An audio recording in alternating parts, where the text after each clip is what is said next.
Stripe is the go-to choice for AI companies, from early-stage startups to scaled enterprises. 78% of the leading AI companies use Stripe to go to market quickly and scale globally. That includes pioneers like NVIDIA, OpenAI, and Perplexity. Stripe has developed cutting-edge tools to improve everything from fraud detection to checkout optimization. Whether you're aiming for incremental gains or planning for enterprise transformation, see how Stripe can help at stripe.com.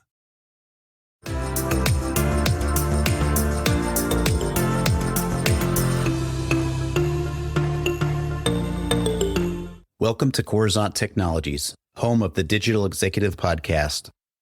Welcome to the Digital Executive. Today's guest is Anthony Taylor.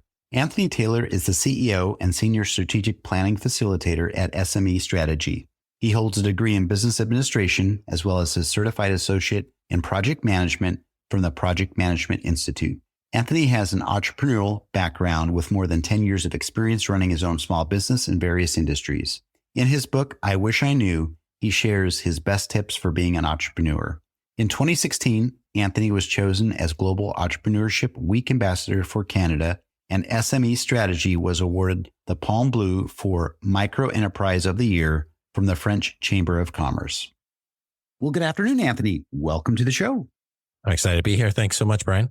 Absolutely. I appreciate you making the time. And again, it's going into the evening hours here in Kansas City, but I know you're calling out of the great province there, or state, whatever you want to call it, in Canada, in British Columbia. So I really do appreciate you traversing that time zone or couple and getting on the show. So Anthony, jumping into your first question, with over a decade of experience working with small and medium-sized enterprises, what are some of the most common strategic planning mistakes you've seen business leaders make, and how can they avoid them? I think that without a sit down, there is no deal. And so what I mean by that is, a lot of senior leaders, CEOs, they have a plan in their heads, but they often don't take the time to explicitly work on it with their executive team, with their leadership team. And that's kind of the foundation of many of the breakdowns within organizations, many of the breakdowns within teams and their ability to execute. There's the difference in understanding or perception of what is truth and what is rigor and what is completeness. And so, when we talk small businesses, that could look like a $1 million company, that could look like a 10, that could look like a $100 million company. But for the sake of our purposes, we kind of focus in that, $50 to $500 million space, SMEs. And so really being able to document and clearly align expectations, truths and beliefs as it relates to processes and jobs and communication is the biggest thing that helps organizations. But the biggest mistake, the biggest hindrance is assuming that everybody has the same understanding of what those things mean.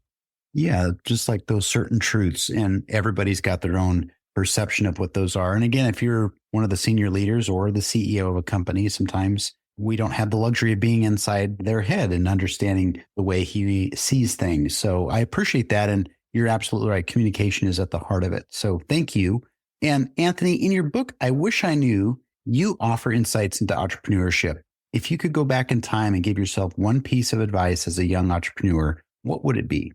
The number one thing for me was, I guess, patience. I went through and looked through my documentation and all the goals and things that I wrote down. And, I'm only a decade off of them. But the flip side of that is the best advice would be keep going. It's hard as a young person. It's hard as a business person. It's hard as an ambitious person to set goals and, work towards them.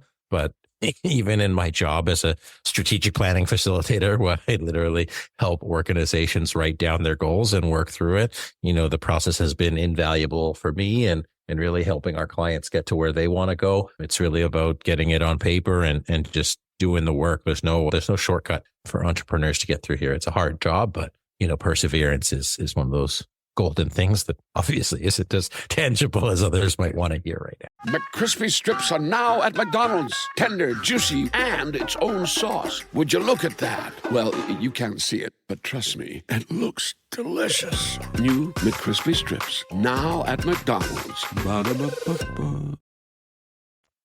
Thank you. I appreciate that. You're absolutely right. And even some of the most organized or even the most ambitious people sometimes tend to forget that goal setting is so important, but the people that are getting it done obviously have goals that they set and they see every day and they work towards. So thank you. And Anthony, as a Global Entrepreneurship Week ambassador for Canada, how did that experience shape your perspective on entrepreneurship and its role in driving global innovation? Well, I think it's really interesting. So being a Canadian in the province of BC, it's a small town. It's a village over here.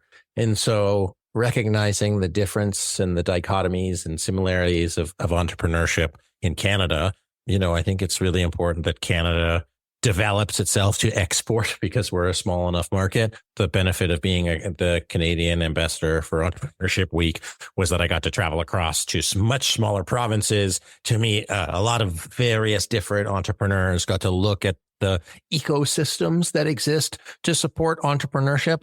I think that, the more ecosystems that can be set up, the more likely it'll be to create kind of innovation within the country. But, it's a different game now with, call it post-pandemic and with the changes in technology. So, Canada itself needs to invest in itself. And really for any entrepreneurs looking at how you can build within an ecosystem. That's why ecosystems like Silicon Valley did so well, is because you have proven organizations and teams and companies and talent that have kind of been there, done that and grown big businesses. And so I think, whether you're in Canada or in the US, building that ecosystem for yourself is critical to progress, which is really what innovation is. Thank you. And obviously having some of that broader experience of going to these other communities and representing through that Global Entrepreneurship Week ambassador, I think that obviously gave you some insights to some things that you may have seen or not been exposed to, but I appreciate the share, really do. Anthony, with the rapid evolution of business practices and technology, what do you think the future holds for strategic planning in small businesses? How should leaders adapt to stay competitive? When I started doing strategic planning as a, call it, younger person, early stage professional, a lot of folks were saying, here's our 5-year plan. Here's our 5-year document. Here's our 10-year plan. But with the speed and change of technology and evolution of business practices, businesses need to have a more iterative approach, potentially lean approach to strategic planning and implementation. You can't have a 5-year plan because every year there seems to be some different macroeconomic, macro tension, whether it's technological, social, legal, environmental, or otherwise. And so your leadership team's ability to adapt and take advantage of those trends, as well as adapting and differentiating from competitors, because there's more and more competitors every day. There's nichier and nichier competitors every day. And so an organization's ability to not only deal with macro trends, but also to continually refine, adapt, and improve its value proposition would be the 2 keys to success for any adaptive organization in the future. Thank you. I appreciate that. And we've all been there. I've been in several boardrooms and around the table at the C-suite. And we've always done those 4, 5, and 6-year strategic plans. And we find that we need to be more adaptive and plan for some of that adaptability, that there's just a lot of unforeseen things that, as you know, come up through the business cycle. So I appreciate that. Anthony, it was such a pleasure having you on today, and I look forward to speaking with you real soon. Thank you so much. Pleasure was all mine. Bye for now.